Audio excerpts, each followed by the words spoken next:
So what we've got here is clay soil. We're in no dispute about that. In fact, it's very compact clay soil, and during the winter it gets very wet and boggy, which is why we've created these raised beds in the Charles Dowding no dig technique. And as can be seen, we've got our potatoes growing here.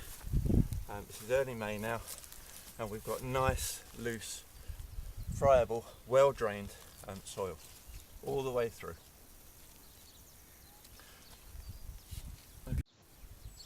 And it's exactly the same with this bed. Just getting ready for runner beans at the moment. We've got that's a bit that's fallow. Not going to be planting in that one.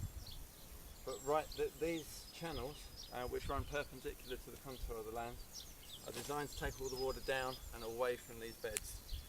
And as you can probably hear, squash, squash, squash, and very, very damp, very, very waterlogged and boggy.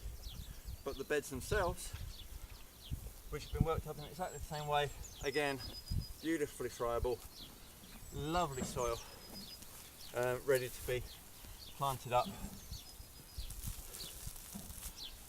nicely drained, and full of all of the nutrients as described in the soil samples.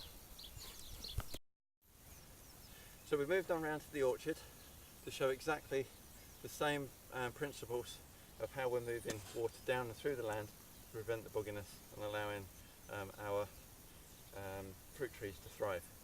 And as you can see, the land is very, very boggy down here as well. The soft rushes show plenty of evidence to that. And all around here, again, it's nice squashy ground.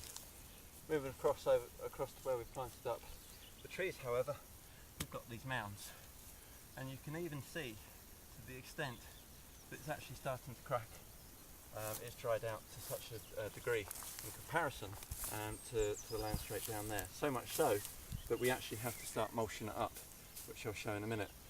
And these ditches, which we dig underneath here, full of the wetness, which would otherwise be swamping that tree out. But that mound is now nice and dry, allowing the roots to thrive.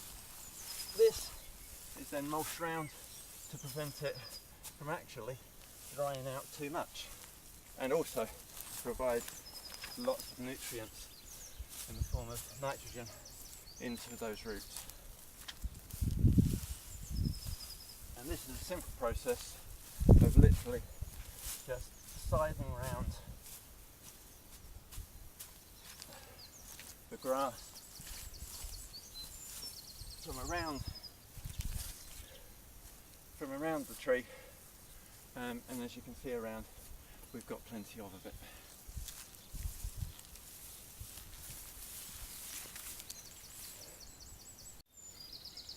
So we moved down to the woodland garden, and this is the lower end of the woodland garden, so obviously this is the area that collects the water the most.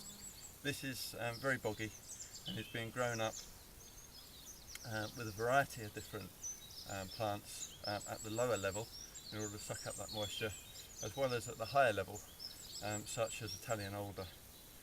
But the key reason for showing this one is that behind us we've only just started growing up the willow. But if we move across, stop. So we've moved just a few metres to the north from that point, and the soil here is completely different. Still a little bit damp, but for a woodland base we would expect something like that, but it is for the most part friable and crumbly, and that is because of these lovely willow trees that we've grown up behind.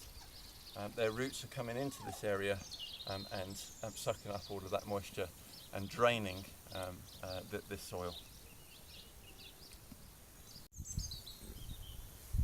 And here we have, of course, our pigs in the pig paddock, and enjoying the grass and enjoying the sun.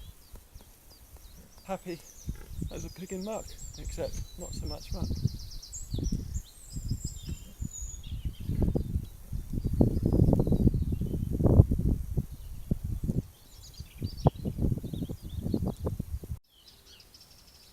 And finally, we have to show, of course, a principal part of our business plan is the herbal element. Now, some of the herbs, such as the mint, will actually thrive under wetter conditions, but the lavender here, which is a key component, does not. Very, very much likes well-drained soil. This is why we planted these up in the tyres. Tyres attract heat, which is ideal for the lavender as well. But in here we've got a mixture of sand, gravel and topsoil from as described from the soil samples. And as you can see, these were planted last year. These are just the first batch, and they're thriving very, very well.